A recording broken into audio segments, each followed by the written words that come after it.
Hello and welcome to another episode of Fikava Vet Chat. Today we are going to Finland, to Helsinki, where two of our colleagues, Kurten and Agata Makowiecka, are introducing us to professional supervision. I have to admit, I don't know very much about it, and I would assume that it is the same with you. So let's have a closer look into this very interesting. Hello and good evening to Anna and Agata. Hi.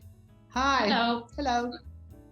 So how is life at the moment in Helsinki? Are you enjoying the summer? Thank you. We are, but we have to correct. We are not in Helsinki. We are actually near Turku. It's a town called Kaarina. Okay. So not very far away from Helsinki, but still. A bit westbound, closer to Sweden. Okay, that's fine. So just a little bit to your background. So you're both veterinary surgeons.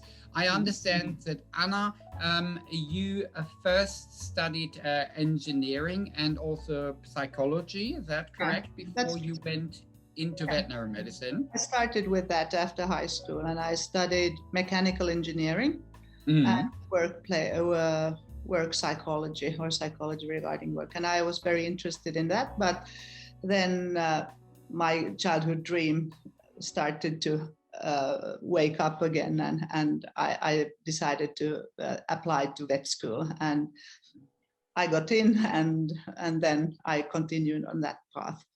And I've been working as a vet then ever since. Yeah. And so you work now mainly in as a small animal practitioner, but on 1 or 2 days a week you work as a professional supervisor. Is that correct? Yeah. At the moment, I do like that. I usually do Mondays. I do supervision, and then the rest of the week is for small animal practice. And Agata, with you, it's the other way, all the other way around. So you did biology first, then you did veterinary medicine, and then you had a look around what is there to offer. And you did a little bit of small animal veterinary medicine. I think you went into product management for pharmaceutical companies.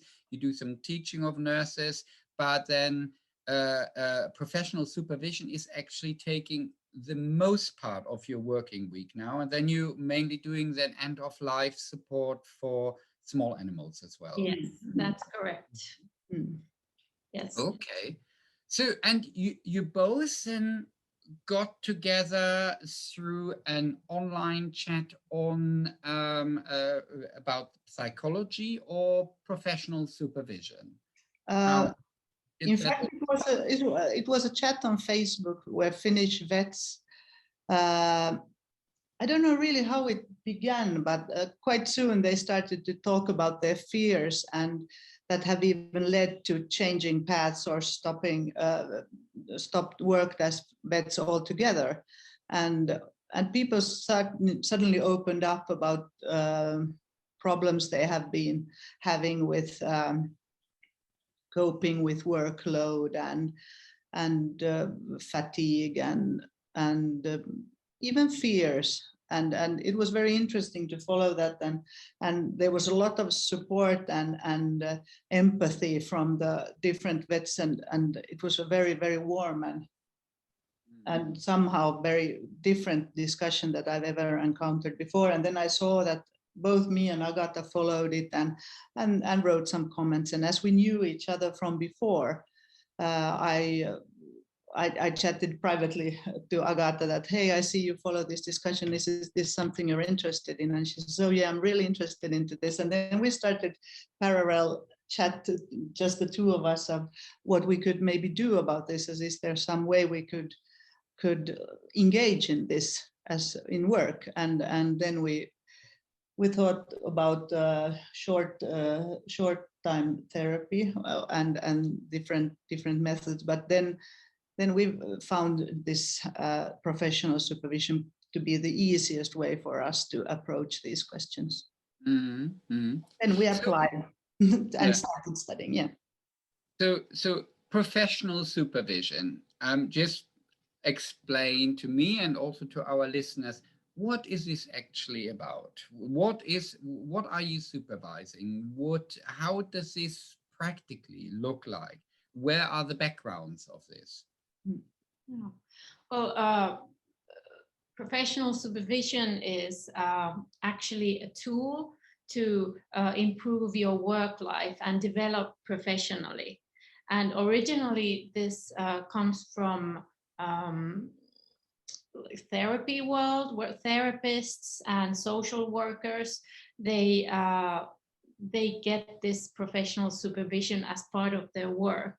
It's meant for professions that work with emotional problems to help them to cope with the work. Mm-hmm. So, and because it's very effective, it has started spreading into business world and now into veterinary science, because we are trying to talk about this as much as we can with Anna. So it's a tool that helps you in work life. And sometimes it can be very close to therapy, but therapy is mainly, it's a treatment, whereas professional supervision is a tool to improve your work life, and professional supervision concentrates on your work life. You discuss issues that affect your work, as therapy is, of course, the whole scale. And in Finnish, because the word is like it's like work guidance or something. If you translate it in Finnish, people often think that we come there and then we tell them how to do their job, how to do the veterinary job, for example, or for the nurses how to do their job, or this is a very used tool in childcare and for child services. So, but it's not that we don't tell anyone how to do their job, because we don't know how they should do their job, because they are the experts on their job. But we can raise questions and we can question their modes, what they usually do at work. That if they find something stressful, then we can ask, why do you do like this, and what's your motivation, and maybe open up their views about how they work, and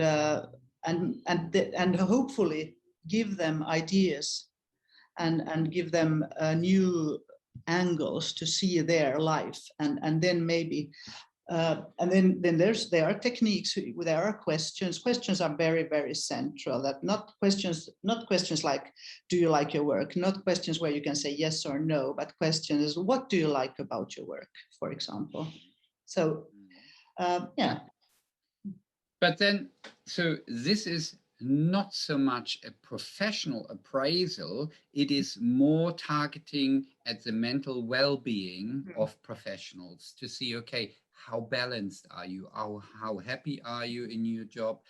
Is there an area where you are under a lot of strain? How can that be improved the situation, or are there areas where you feel, I don't know, you are left out or not really recognized? So it's more sort of, what shall I say, sort of looking at the psychology, the psychological side of professionals, and to see as an outstander, as a, how shall I say, like not an like an objective rather than a subjective person. So not like a friend, but somebody who comes from a complete outside, who says, looking at the way you take on your job, there is something I think is just somehow not working. You don't seem to be happy, or seem to be under a lot of stress. You are very negative or something like that, and then to get down to that.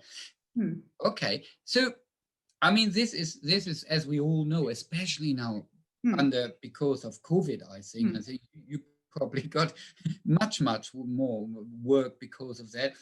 It's such a big field, and I mean also within Fikava, you might be aware we have a well-being and a mental health and well-being working group, actually, because of that. So that's something we are very sort of also interested in. But this professional supervision, how does your training look like for that? So what makes you now, what shall I say, skilled to apply this technique? Okay, you want to? Yeah, it's a 2-year training, and the method is solution focused. So we learned the solution focused process. It's a process that you go through every time and during the whole period of professional supervision. It might be 1 year or 2 years. And we've studied, of course, a lot of theory and background, but we have worked a lot with different groups and different individuals during our schooling. So, and that will probably not only be veterinarians. Actually, you will then also look into doing training into completely other professions, I assume. Yeah, and we have mainly worked with vets, but we have worked with accountants and all sorts of people and all sorts of organizations. So it's, as Agata said, so we have had a lot of theory. We have read a lot of books and written papers on them and trying to highlight points that have made us understand better what it's all about. And we have done a lot of professional supervision like pro bono, partly for people who have requested that. We have offered that to vets, in fact, and then we have had also some clients already during our studies. But more than 80 hours, we are required to give more than 80 hours of supervision just to be able to graduate. And then we have written final report of our studies, where we then have to present that we understand the technique. And both Agata and me did a small, very, very small research among vets. So we I supervised practitioners, and Agata supervised managers and clinic owners. Yeah. So, and then we drew some, got some like ideas of that and wrote that in our final paper. So we've tried to sort of understand what's going on with the veterinary scene and what kind of problems concern veterinarians. Yeah. I mean, you're ideally suited with this additional education, but both also being vets, so you know obviously what they are talking about. It must be more difficult if you talk about, say, accountants or so. And if they say, well, really have issues with this new legislation or so, you think, okay, yeah. Legislation, I have no clue what you're talking about. Absolutely. But then, so, I mean, it's also, I mean, sort of the field you are working, Agata, with the end of life support and euthanasia of small animals. I mean, that's such a minefield, and that's obviously not just veterinary professionals. I mean, then you have also the owners as well. So where you really have to be, well, a good judge of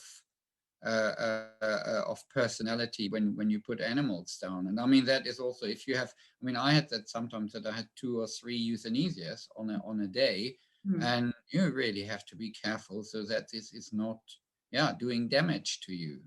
So because when we are in this bizarre world, I sometimes find that on one hand, sort of, we get one consultation in, which is the euthanasia. The next consultation is a family with a small puppy. Absolutely. And we have to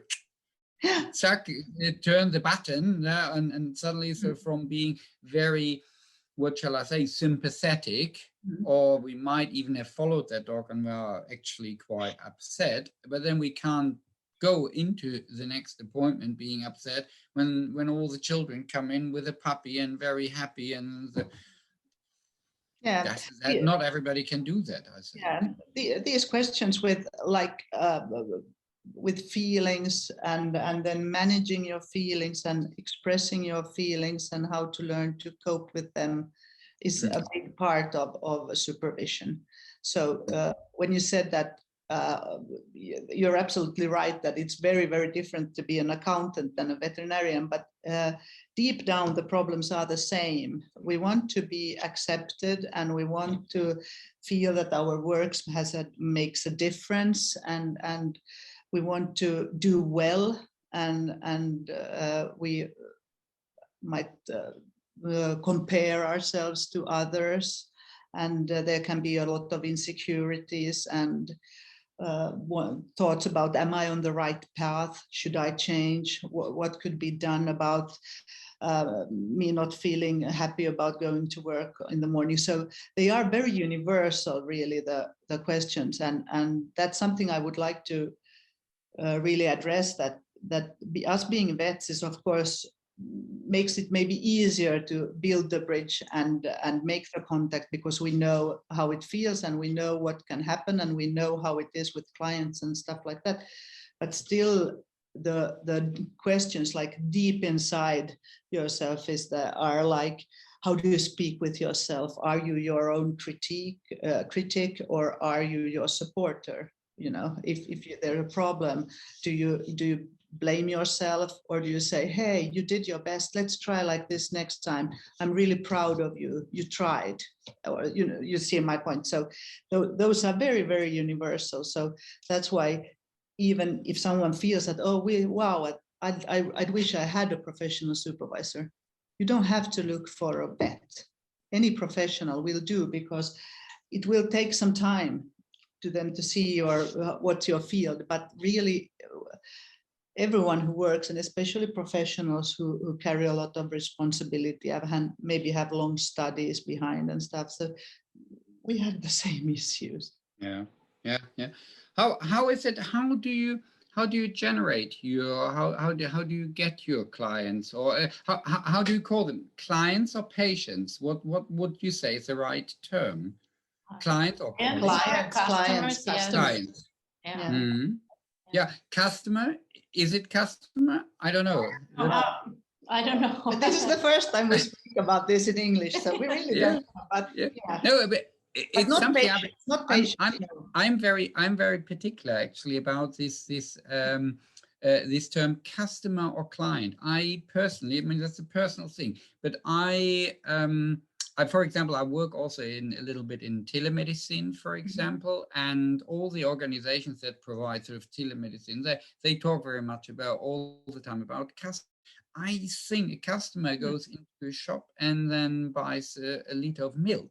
So I think, as a professional, I like to see the people I'm communicating with more as clients, because they are confiding in me, or I am advising them rather than selling them a product.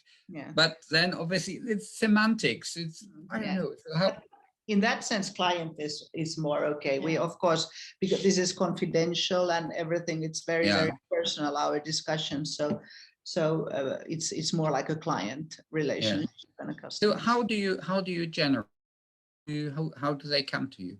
How does it happen? Well, we have this Facebook group for vets, so we have been active there with Anna. So most of the vets know about us, and Vet Union in Finland has also helped us a little bit. They just made an article about us in January, for example. Yeah, on the news, in the paper. Yeah. And we are also speaking at the vet meeting in the end of the year. So I think mostly people have contacted us. Yeah. So no marketing, no marketing so far. Yeah. But I mean, but there you're obviously possibly missing actually out on a big group, because the ones that contact you, I think they have already made the first important step. Yeah. They've said something is not right here. I need some help or somebody to look into this. And that, I think, is probably the biggest step for everybody. But the ones that are really important or would benefit even more are the ones that actually don't know that they need help. Yeah. We have tried to lower the threshold. So we have had these online chats on the vet Facebook channel, a bit like this. So we have presented, And then we have had chats with Finnish students that study in Estonia about when they are going to work the first summer, and try to a bit relieve their stress. And the same with Finnish students who have been gone to work. We have also had a chat with them, an online chat. And it's been really nice. And after those, we also get a lot of people who take contact with us. It's true that it requires that you recognize that you want to talk about these things, and that you want to solve some problems, because if you don't want that, you can't be forced to. No one can say, your employer can't say that now you need professional supervision and you have to go there. It won't turn out well. You have to have want to see a change, and you want to be a part of that change. You want to do something active yourself. So we can't just go there and fix anything.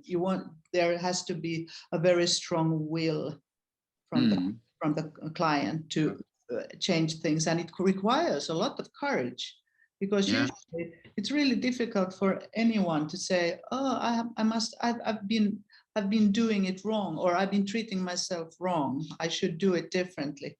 So there is, the first step is always the hardest, but we try to lower the threshold, and we try to talk about these things, because these are really, really everyday things. They concern everyone, or everyone has fears of inadequacy or something. It's normal. There's nothing to be ashamed of that. And we try to, like, in professional supervision, we always say we try to normalize stuff. So we want to normalize these things, and by that also help.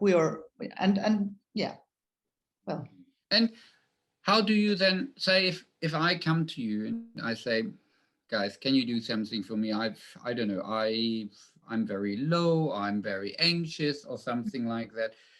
How does it now, what shall I say, practically look like? Are we having sort of in the same way as we have it right now, sort of then regular Zoom meetings, or are you coming to my clinic and then you watch me and you watch me in the team, so like the fly on the wall, or are we meeting completely away from work and have a chat? Or tell me, how do you do that?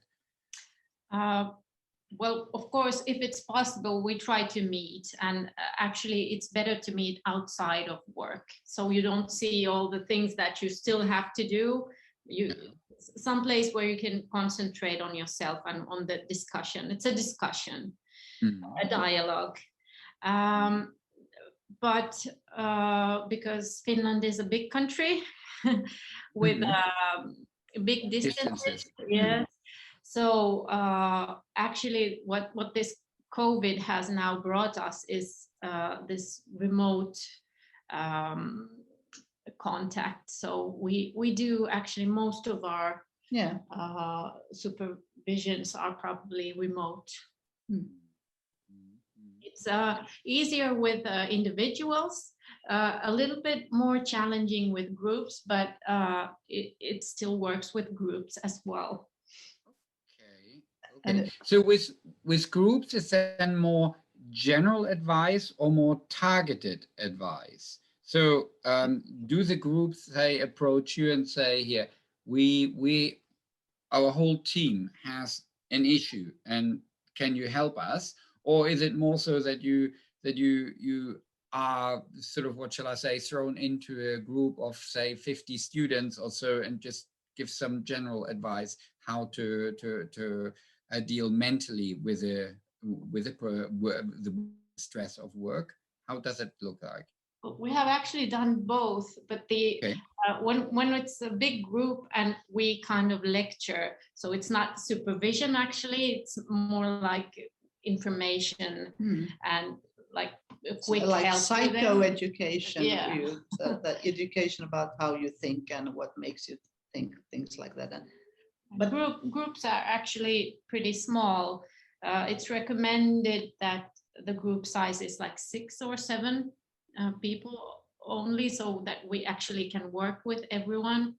And it's usually the clinic manager or the clinic owner, or the manager of, if it doesn't have to be a clinic, it can be any workplace. Any workplace. So they usually contact us. And or then it can be, if it's a large clinic, it can be like all the surgeons, all the surgical nurses, or all the receptionists or something. So we can have like people who do the same work but are not in the same team, and we can even have from different clinics, like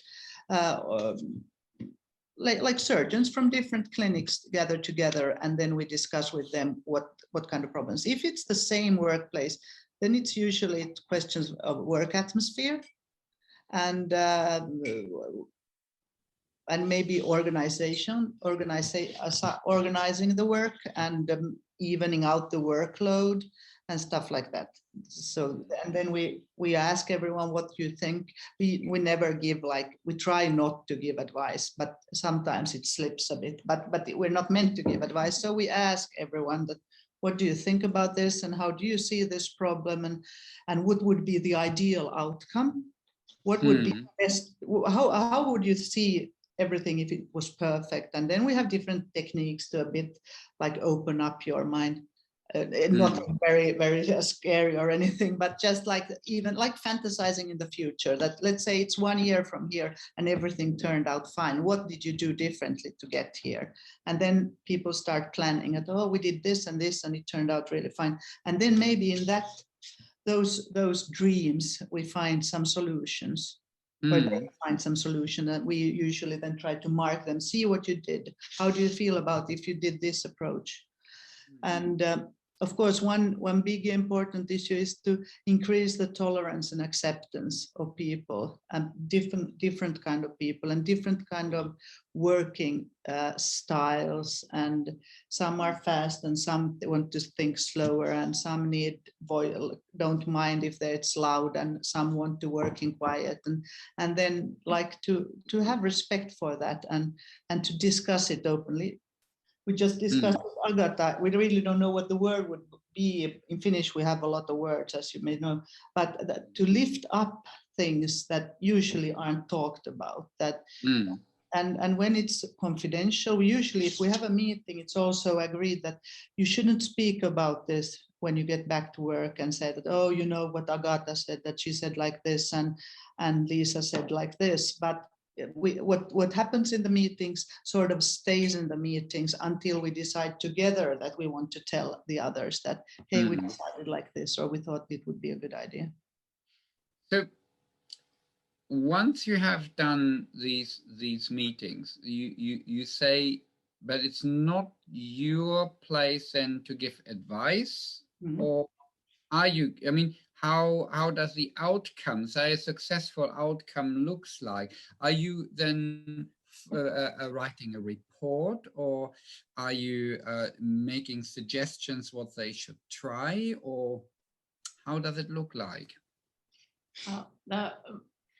When the method is solution focused, so you kind of believe that the answer is within the client. So in the beginning, we usually talk about the goals. Often, if you ask somebody, what is your goal? They can't say. So we talk about the problem first, and we try to think, what would you want to have instead of that problem? And then we get to the goal, to the outcome which is desired.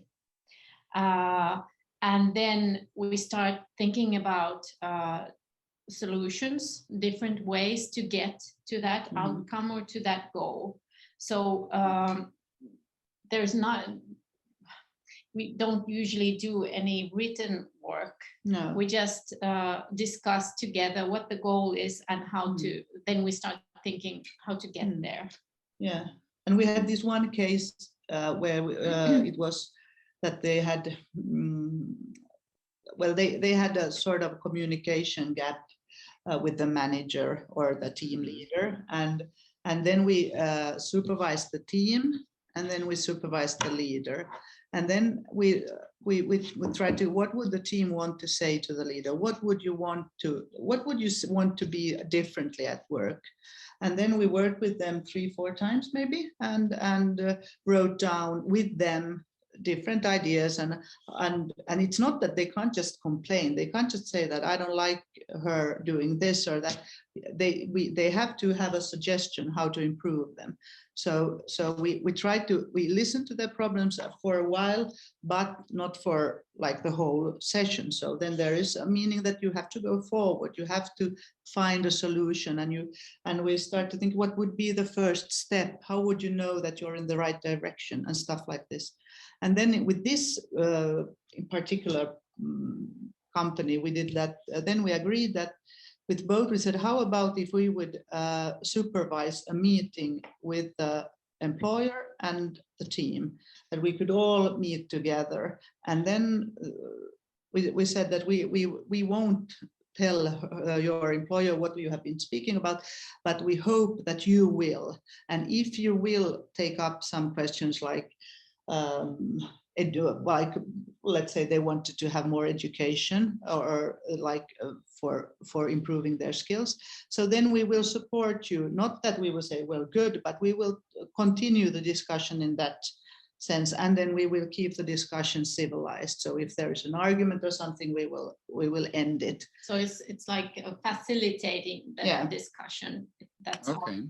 And then afterwards, and then it was a really good meeting. And afterwards, their employer, she's our customer as well, she has invited us. So then she said that she was so afraid that everyone will yell at her and be mad and just point out all her failures. Yes. And now she feels like really, really happy that her team is so great and they have great ideas, and she felt really welcome, and she felt really warm that they think so much about their company, and they want to improve it in so many ways. So I say it was a real success. It was our first big client. So it has left some marks, but it was really, really good in that way, that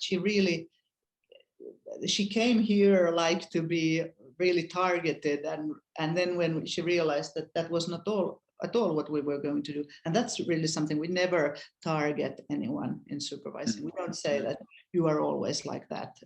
Nothing like that. And we want to keep the discussion also, let's say, civilized and even hopefully a bit positive. Who is funding this? You were just sort of touching a little bit on this. So that was a bigger sort of job you had to do, but I mean, somebody has to pay for this. Who is paying you? Well, it depends. We hope that in the future this professional supervision would be part of vet work and provided by the employer, which is the case sometimes.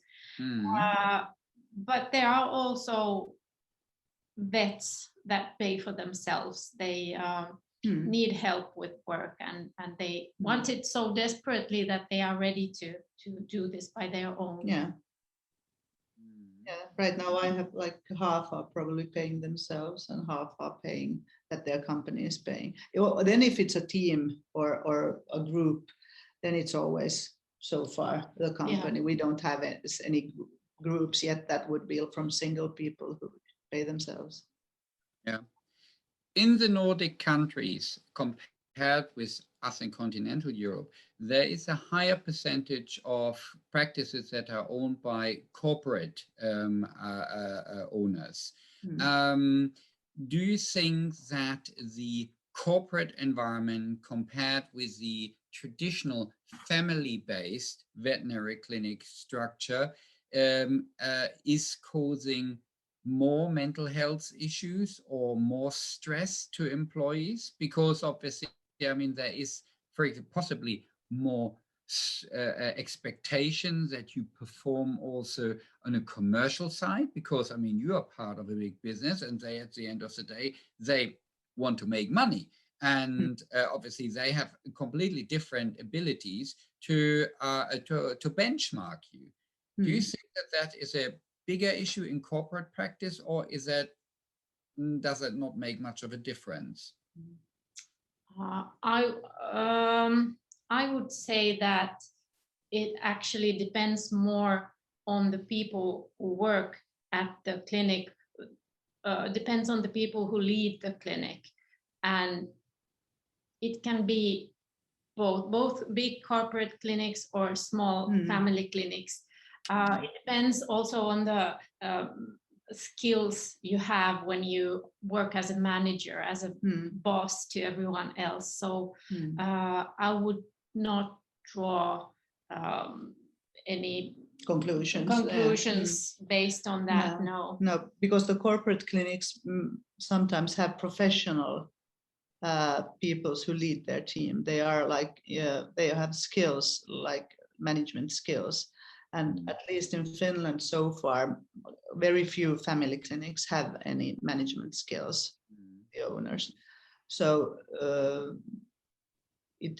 I would say the same, that, or at least not in this, in our beginning of our careers, we can't really comment on that, because the management skills are of great importance here. The manager is in a key role of how the people work and how they feel at work, and they really set the tone for the clinic by their example and how they relate to work and how they relate to mistakes and how they what they require of their working and what they require of themselves, because that's some vets have problems with recovery from work and relaxing and free time, and very many are very addicted, or addicted is maybe a strong word, but I know. Workaholics. They want to work. They are perfectionists, and all those skills have brought them through vet school. So they have been good skills. Work hard and aim high. That has been like excellent skills to get through vet school. But then when you have to continue working, and you may be working 30 or 40 some years nowadays, maybe none of us gets pension anymore. So you can't be a perfectionist all your life, or you can't be a workaholic. It does not, or it's very rare that your psyche tolerates that your whole life. And that's a paradox, that the skills that make us vets don't really work later in life. I think there is, it's my personal impression, is there's also a bit of a discrepancy that when we select for veterinary surgeons or veterinary students, we are actually picking from the best of the best. These are the best school leavers. They have the best exam results. These are all, what shall I say, rocket scientists and brain surgeons also, or could study all physics or mathematics or something like that. Yet they study veterinary medicine in the expectation that this, what shall I say, high intelligence level sort of is demanded. And then often find themselves actually in a work environment where sometimes very basic things are required. So where they feel maybe from a mental point of view, under-challenged. So where they just the whole day have to vaccinate, empty anal glands, I don't know, clip claws. Yeah, where they think, my day. Wait a moment, what's that all about? I mean, because of that, it's sort of to release this need to possibly do more or so, then we find ourselves sort of areas where we want to excel, but not everybody can do that. And some might be actually disillusioned from the job because they are completely under-challenged. Yeah, that's true. And then, of course, one thing that usually when you're in vet school and you get all these fine techniques and research and maybe relatively unlimited ways that you can examine the patient. And when you come to real life, and the one who decides how much you examine is the client's wallet, and suddenly you know all the things that your mind says you should do, and then you don't have the possibility to do. There's a real conflict of interest, and it can really be challenging as for a young vet. And all these things can be discussed. And of course, then we have to try to redefine success. Also, what is success? What does it mean? When are you successful as a vet? And Agata has a good example of that. Okay, we just discussed this with one group, and there was someone who said that she thinks success is when you do something very extraordinary. So it doesn't happen very often, but in order to succeed, you have to do something amazing. And someone else said that, okay, she thinks she is successful if nobody died that day. So you can see, if you compare these two, so the other one gets to succeed every day almost, and the other one gets to succeed very rarely. And that affects pretty much your work also, and how you experience your work. How many times do you get to succeed? And if you see this nail clipping, anal gland emptying work, which I do also all the time, if you all see it as a failure, then I think we can raise questions that what makes you think it as a failure. And if you're like basic a vet, you want to relieve suffering, animal suffering, and help them, then you already do that by, for example, emptying anal glands.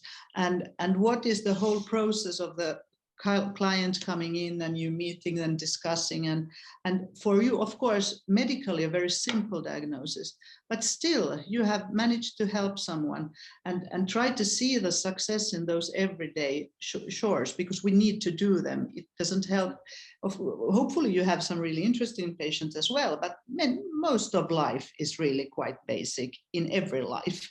So you can't have Christmas dinner every night. So that's that you find like your joy in these basic things, and really pick them apart. That, wow, you have these skills, you make the client feel comfortable at the clinic, you have the good skills of handling the dog, and you lots of things that you can be really proud of yourself, and count, for example, if you have 15 patients a day, how many did you worked out just fine? And maybe it's 14, it can be even 15 at days.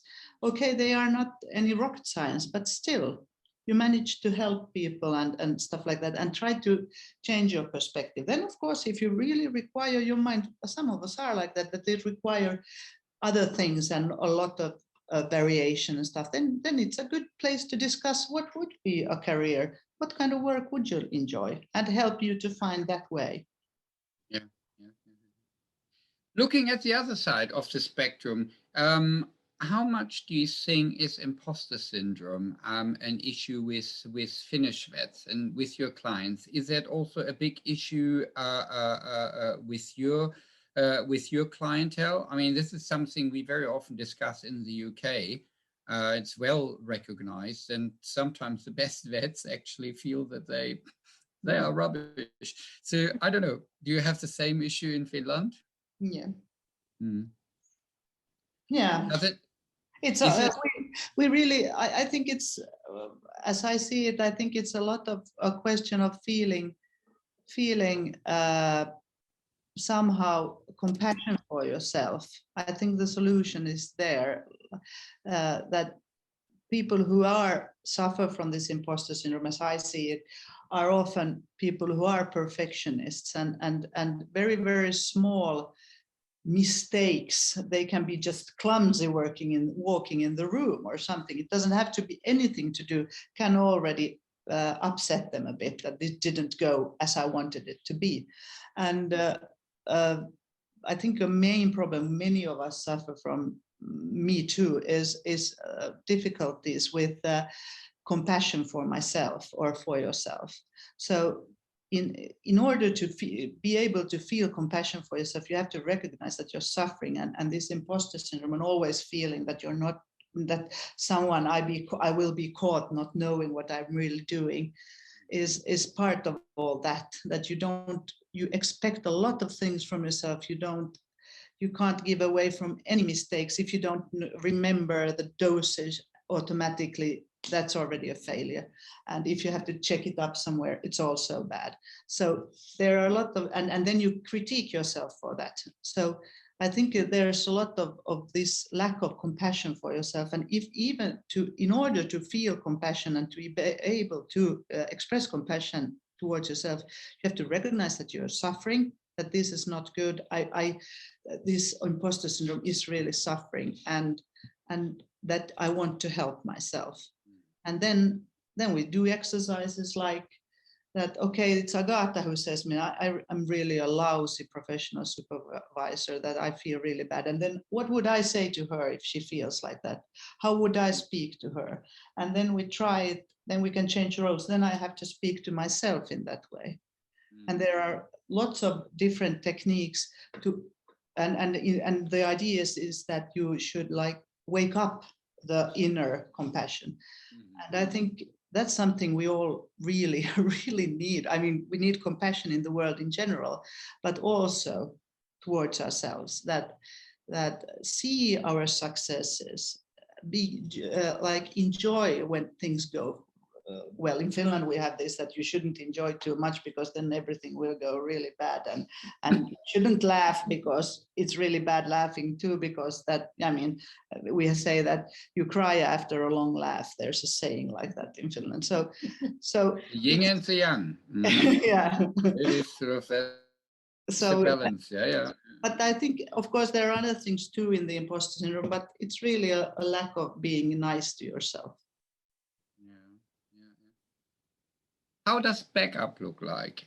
I'm thinking, I mean, you might have sort of clients or groups where you think, wow, this, I'm afraid, this goes far beyond that, what actually I can offer, where you think, well, this person actually doesn't need a supervisor, but, well, what comes the next? A psychologist or something like that, where you think, well, no, I see here a far problem.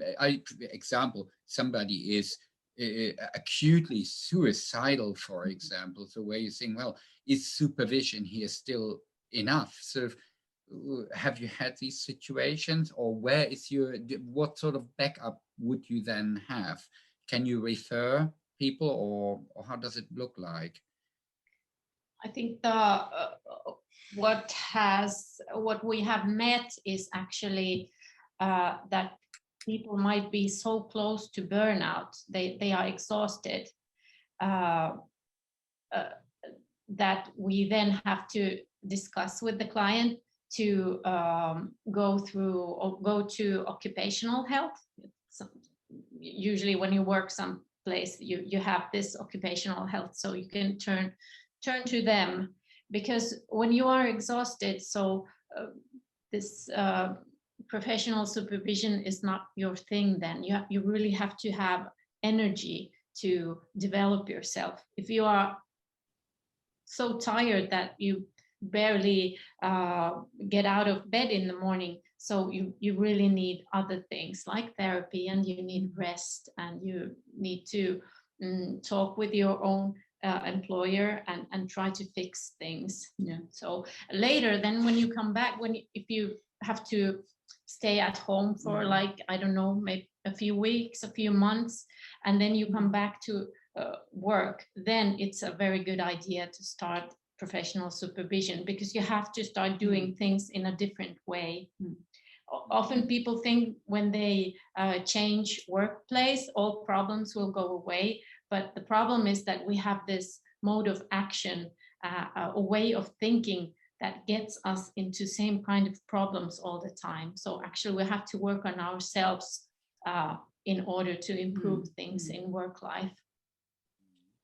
Some professional supervisors are therapists. That have to be said, that the most common background is in fact to be a therapist, a psychotherapist of some sort, or a psychologist, or maybe social worker, or you come from education. So they are usually that. And in those cases, of course, you can decide that, okay, that now I see we can't work this supervision thing with you because you are too tired and exhausted. But if you want to, we can change into therapy. And then they start in a therapeutic relationship instead. So that is a possibility, but not with us. So for us, it's really, we need to be really clear on our boundaries, because we don't want to harm anyone. And we don't want to give them any promises or anything that they can't. And we don't want to burden them either. So if we see that this is too heavy for you, you don't have the strength to discuss your work life and profession and development. So we don't want to push you. We want you to rest. And that's also like this, what was the benevolent, that this is a very benevolent work. It's done that we should be all the time care for the patient, care for the client, and we want them to feel safe and appreciated. With Finland, a country where we have these huge seasonal changes, I'm talking specifically about light. So it's obviously for you still very early, but do you have a higher workload in the autumn and the winter when there's also sort of less and less daylight around than in the summer, or does that not make any difference? Well, in the summer we have summer holidays, so that affects our work. Yes, we don't have clients in the summer, but I don't know. Maybe we haven't worked maybe long enough to say anything about this. But our life is in Finland is like the work is done from August to end of May, and then some people or most people have to work during summer, but the effective months are like August to end of May. So that's also the work months we give most supervision.